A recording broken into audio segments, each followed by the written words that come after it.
Hello and welcome along to Aston Villa from the stands. Hope you're well. Make sure you are in the live chat right now, or if you're watching on replay, leave your comments on this big clash in the Premier League. That's right, 7 more Premier League games to go. And of course, Villa have a tricky, but maybe not so tricky, away tie at St Mary's. Depends how you look at it. Big up to everyone. Make sure you smash the like button as well for me. Run those likes up and subscribe to the channel if you are new. Big up to everyone. This is where we change our focus. We've been so busy, so worried about PSG that we're back to Premier League duties. We're back to where it matters in the Premier League, away on the road. And this is where Aston Villa have to regather, regroup, and make sure they get a professional job done. We're also going to be looking at the Leon Bailey situation. Unai Emery is now literally so close to being able to pick a full-strength squad at his disposal. And finally, Southampton. Isn't it sometimes the case that when a team's relegated, they actually start to play and everyone goes, why didn't you do that before you were confirmed relegation? Don't worry, that is my one little fear about playing a relegated already Southampton. But we're going to go into this little bit of a preview today. There's not too much news coming out already of Aston Villa, but let's get straight into it. And Leon Bailey is the first player I want to update us on because I want to know what is going on with the Leon Bailey situation. Leon Bailey, for me, is a player that Aston Villa 100% sometimes need in games and moments. When we are needing that width, when we are needing those wings. And I know Leon Bailey has had what I would call an off season, not to the standards that he had last year for us. But Leon Bailey, before this little setback, was coming into a bit of form. Unai Emery seemed to trust Leon Bailey. Unai Emery seemed to want to use Leon Bailey. And for me, he gave us something that we hadn't had, something that we absolutely needed. Now, I always look at it as this. Sometimes players have their moments and patches. I'm thinking that Ollie Watkins and Leon Bailey are going to have that back end of the season form that we need. Sometimes a player's been so off it for most of the season that you almost go, do you know what? Do you know what? Hit form at the right time. Hit that momentum at the right time. I think Aston Villa hitting momentum at the right time in the Premier League, but now we need certain individuals to do the same. So I'm looking at it from that perspective, and I hope that absolutely we get some sort of result and performance from some key Aston Villa players who have maybe been missing for us in those later stages. So big up to my mum, big up to 1874, big up to Michael Huggins, who said 100% focus on this game tomorrow, 100%.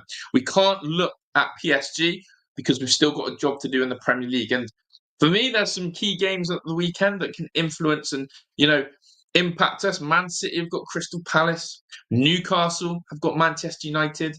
We've got Southampton. And we want to start clawing points and we want teams to be dropping points. We need to win these type of games. And there's no excuse. Southampton away, there is absolutely no excuse. But big up to everyone. Make sure you smash in the like button for me if you haven't done so already. And of course, subscribe to the channel if you are new.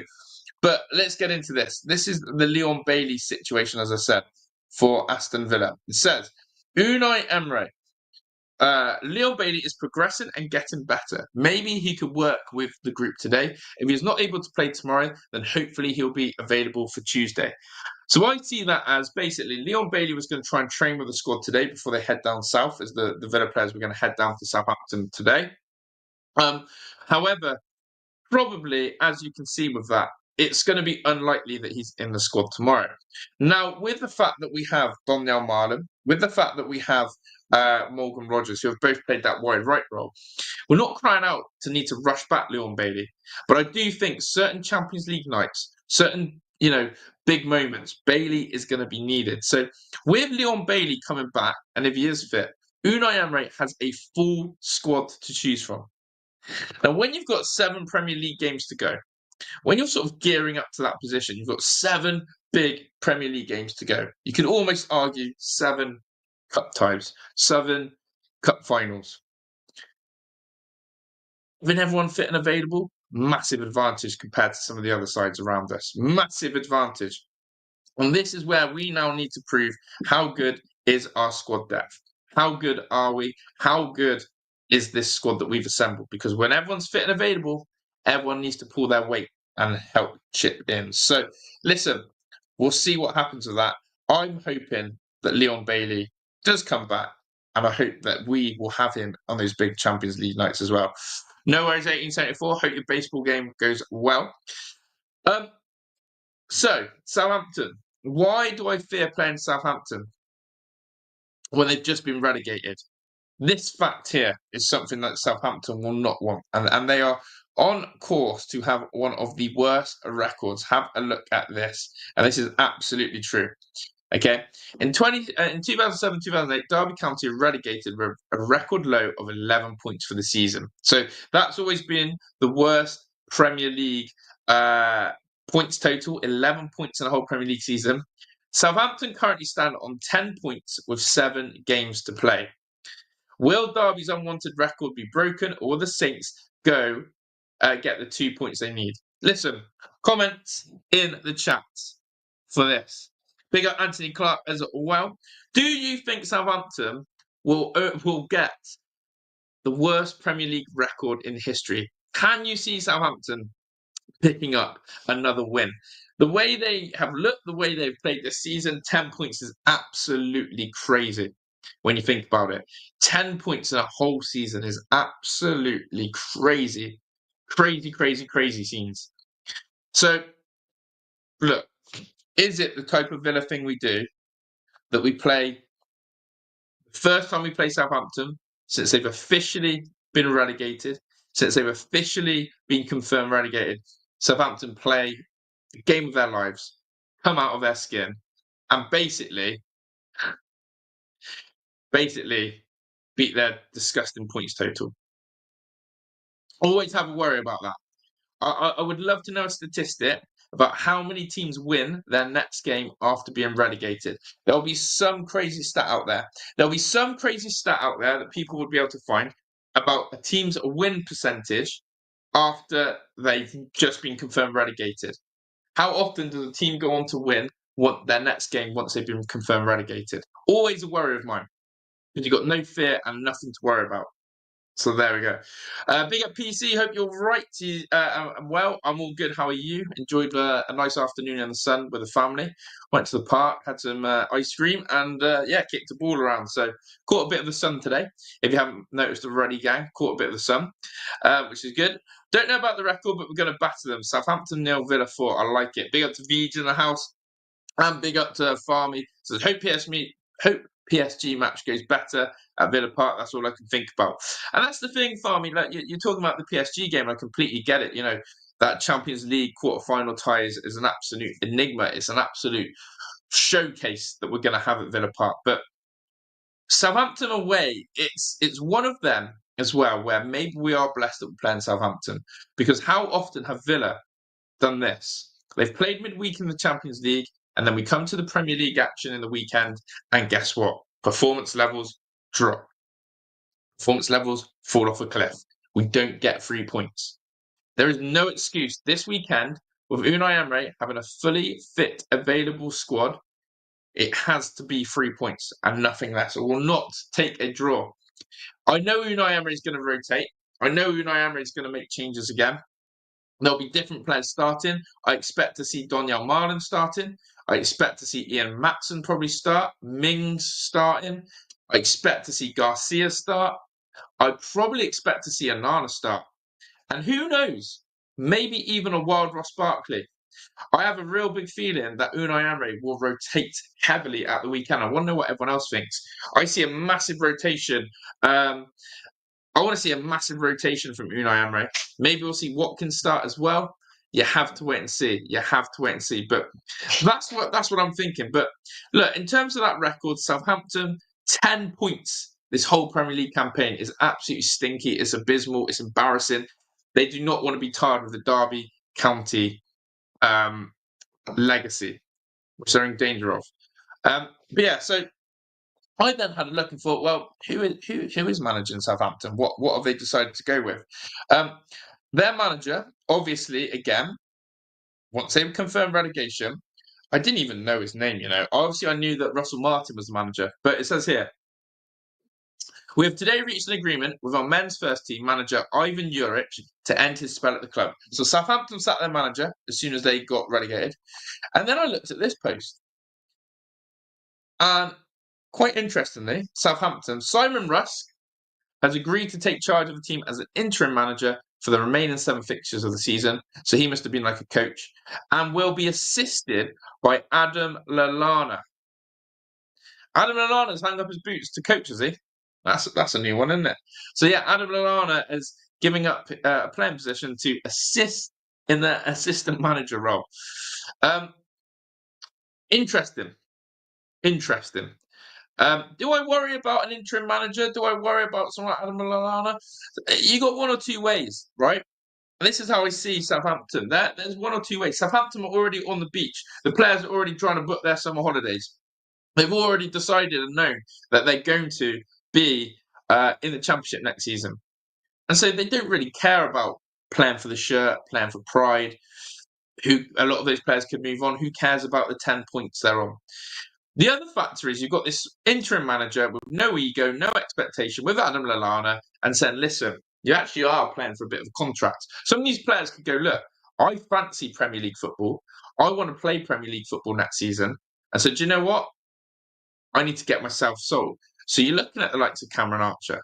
You're looking at, Belwood Harris. You're looking at Downs. You're looking at some of those players who, if they want to play in the Premier League next season, this is now your time to showcase. I'm going to show you the record on head-to-heads. Anthony says you did underestimate PSG, just giving a chest. You're going to beat them at their ground. Well, we're going to beat them at Villa Park, Anthony, and then we'll be happy. But big up to you, Anthony. Can't be complacent because it's Southampton. Exactly that. That would worry me. Comment on this. PSG bullied their opponent this weekend to reschedule so they could rest everyone for a tight Villa Park. Scandalous in my book. When you got money and you run that league, anything can happen. Imagine Villa sent out to the Premier League. Wouldn't happen in the days. PSG run the French league. They have too much control, should I say. Would you like to see Malen? Yeah, Don Malen's going to be starting at the weekend, 100%. Because he didn't play midweek. So Donyell Malen will 100% be playing midweek for sure. I'm absolutely certain on that one. Premier League, we are what now? 7th. Going to end up upper half anyway. No chance to win the damn thing, so I really do not care at the moment. Personally, Champions League is what I'm hungry for this season, just to rub it all in. Thing is, though, Farmy, we also need to qualify for Europe. As much as I agree that we can't win the Premier League, we need to find what European competition we're in. And that can either come from the Champions League, Europa League, or Conference League. I'll say it again. Some Villa fans will say, let's go in the Conference League so we can win it all. Some of us will say Champions League is the creme de la creme. Why would we want any lower? And some are happy to take a Europa League spot. A lot of Villa fans are very mixed on what European competition they want to end up in. But I'll tell you now, if we don't get 3 points against Southampton, if we do not get 3 points against Southampton, there is absolutely no point in dreaming of Champions League football. If you can't beat Southampton in the Premier League, you've got to wash it away. We've got to wash it away. Big up to PC. Enjoy yourself, mates, and appreciate you being in here. So, yeah, Simon Rusk and Adam Lallana are managing Southampton. So, head-to-heads, how has it looked with the previous games against Southampton? Well, I can tell you that Villa do come out on top, luckily. So, here we go. Villa, their last 4 games against Southampton. We beat them 1-0 at Villa Park. It was a bit of a turgid performance, I'll be honest, but we'll take it. We beat them 1-0 at St Mary's in 23, and then you have to go back to 22. We've had 3 1-0 games in a row, which is quite interesting. And in fact, it's been 1-0 where Southampton beat us as well. Oh my gosh. Most popular scoreline in the last 5 out of the last 6 games against Southampton have been 1-0. That, apart from 5th of March 2022 in the Premier League. That's a really interesting scoreline. How interesting. Southampton seem to be the 1-0 team. If you look at that again, 5 out of the last 6 games against Southampton, the score has been 1-0, apart from the 5th of March game. So 1-0 against Southampton is absolutely, put your house on it. Put your house on it. That's unbelievable, isn't it? To have 1-0s like that. Big up to Standing. Hope you're well, my friend. Good to see you in here. Big up to everyone. Make sure you run the likes up as well on here. I would appreciate it. So yeah, 1-0. 1-0. Interesting. Very interesting. We need to see some goals tomorrow. Again, I'll say this. You're playing a relegated Southampton with our current goal difference in the situation that it is. I would absolutely expect to see some goals. It's a chance to get our goal difference up. A little statistic about Southampton, they're a bit like Gus. They haven't kept a clean sheet in 12 games. So, again, really should be scoring goals. But look, if it's 1-0 tomorrow, it's 3 points. However, I am seeing it as goal difference. And when we look at this Premier League table, with Aston Villa, we have to find a way to get our goal difference now above 0. And there's some interesting matchups if you're not sure this weekend. So, Forest have Everton. Again, why am I talking about Forest? Because we're only 6 points off them. We could do with a Everton away win. However, Forest are excellent at home. Chelsea have Ipswich, so I'm giving Chelsea that 3 points. Like, no way do Chelsea drop points against Ipswich at the weekend. But the big one for me are Newcastle and Man City, who, by the way, again, City, we are 1 point behind them, and Newcastle, we're 2 points behind them. City and Newcastle both have tricky ties. City have Crystal Palace. Crystal Palace are notoriously a bogey team for Manchester City. And then Newcastle have Man United at home. And you just never know with Manchester United. So when we look at this Premier League table, I want our goal difference to be at least where Fulham... We've got to look at Fulham and Brighton as well behind us. Fulham +5, Brighton +2.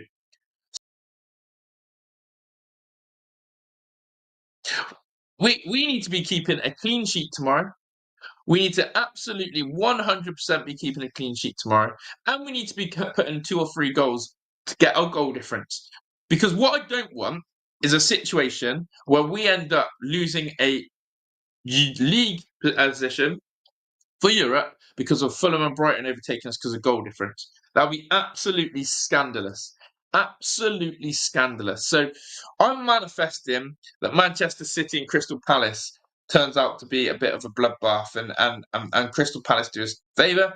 And I also need, again, Manchester United to show up. And of course, they played midweek. But look, we've got some interesting names, of course, who are playing at Southampton. You've got the likes of Cameron Archer and Bednarak, both featured for Villa at one point. Cameron Archer, please don't come and haunt us. Please don't haunt us, Cameron Archer. That would absolutely destroy me if Cameron Archer destroyed us.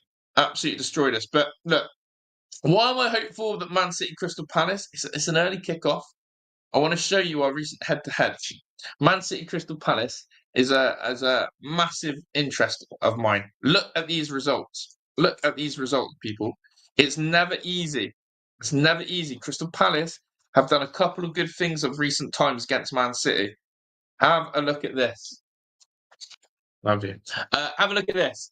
Palace drew 2-2 of Man City. Then, obviously, City beat them last season 4-2. But look at that one at the Etihad in December. Palace always seem to draw against City in December. 2-2 draw. We've got to be hopeful. We've got to be hopeful. They don't make it easy for Manchester City, Crystal Palace. They do not make it easy. Let me find another game at the Etihad. There was that 2-2 draw there. But yeah, they've done the wonders here. Look, in 2021, Palace beat Man City at the Etihad 2-0. They then got a 0-0. Man City do not get it easy against Crystal Palace. So when I'm talking about a team and a bogey team, that's where I'm at. So we have to do the business against Southampton. That's absolutely 100% where I'm at with it. We need to get goal difference to a +3, +4, and then we have to manifest and pray. I am all aboard Crystal Palace doing something against Man City. I'm not sure, though, Newcastle v Man U at home. Can Man U go up there and get a result? We'll have to wait and see. Also, I'm stressed with what happened with Rashi. Really love the guy. What does he need competition to? Keeping Chris. I think Rashi's gone farming. I don't think we're signing Rashi. Unai made a weird comment about him again today in his interview. Definitely need to go for it. Don't lose it, or we won't make the top 5, and maybe in danger of losing a 6th position too. This is tighter than my wallet these days. I love it standing. But yeah, look.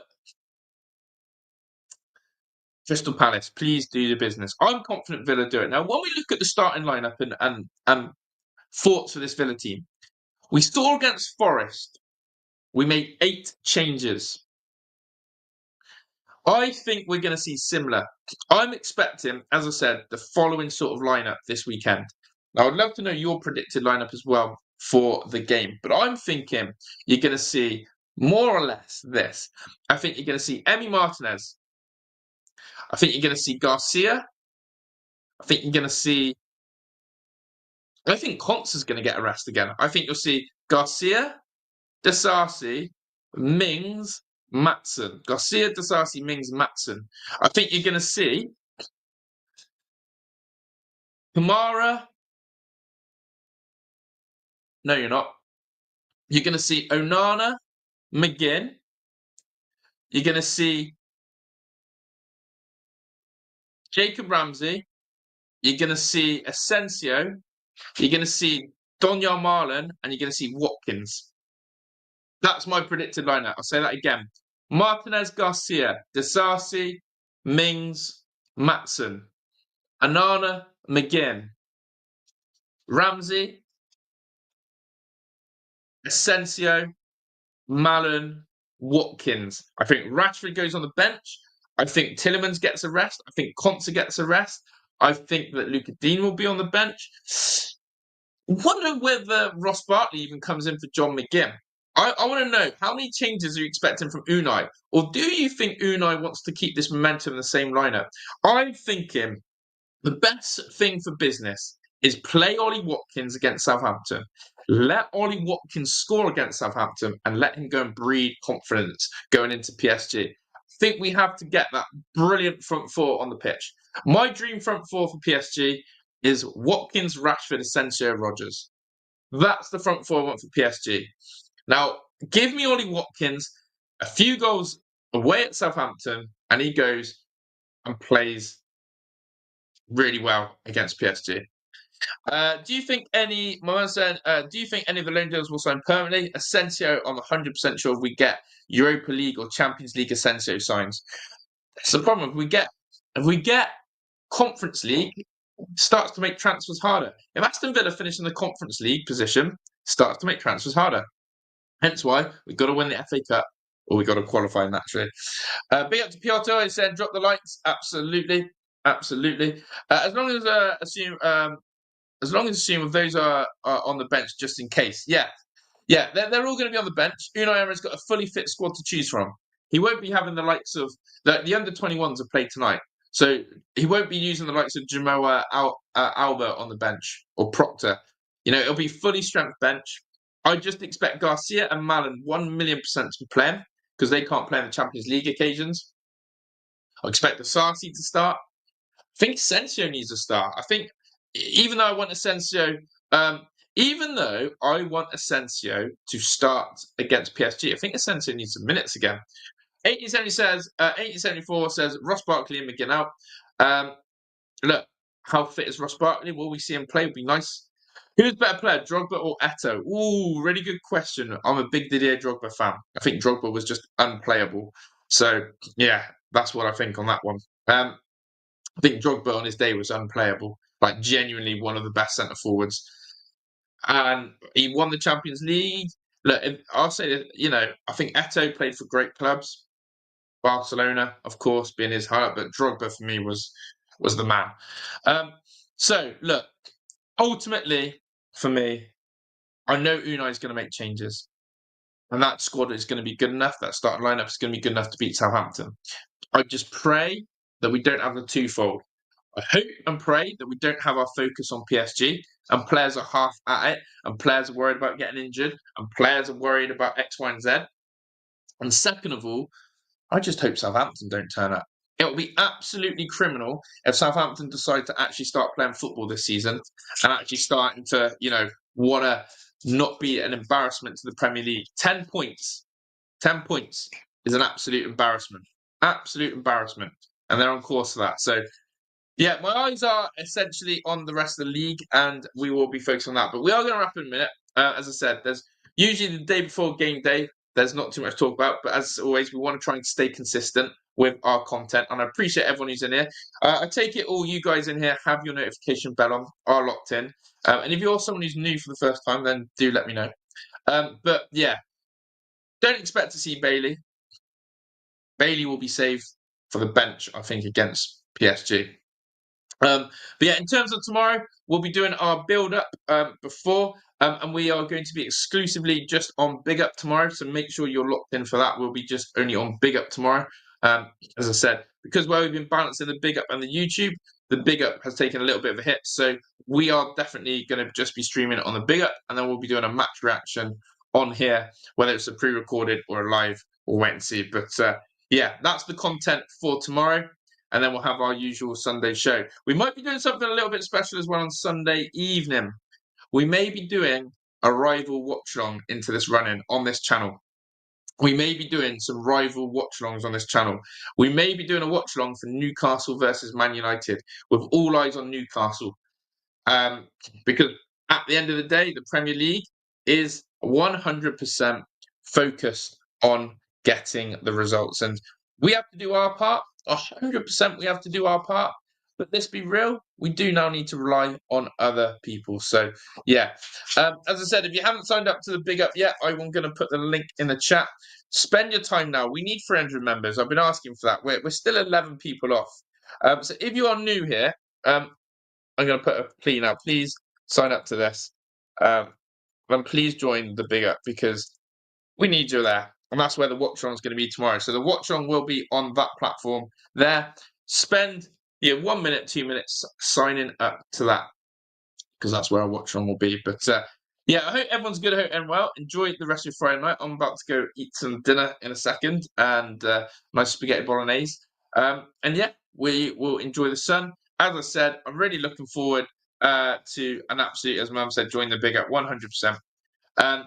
Hopefully, you guys are ready for a good day of action with Premier League football tomorrow. And we're wrapping up here. Big up to everyone. Thank you so much for all your support, as always, on these streams. As I said, we are trying to stay consistent. We're trying to run it up. We're trying to keep the easy content to follow, is what I'm going to say. But yeah, thank you so much. And PSG, I Am Lion says, PSG, will we win? Yeah, you won't hear a different tune out of me, apart from that Villa are going to beat PSG. I'd be absolutely criminal to sit here and say, Ty's done. I don't believe in my squad. Of course I believe in my boys. Of course I believe in Aston Villa Football Club. And if we don't want to go toe-to-toe with PSG, if we don't want to make a historic night, if we don't want to actually put ourselves in the history books, then what's the point in football? We live and breathe for these big moments. We live and breathe for challenges. We live and breathe to write ourselves in history.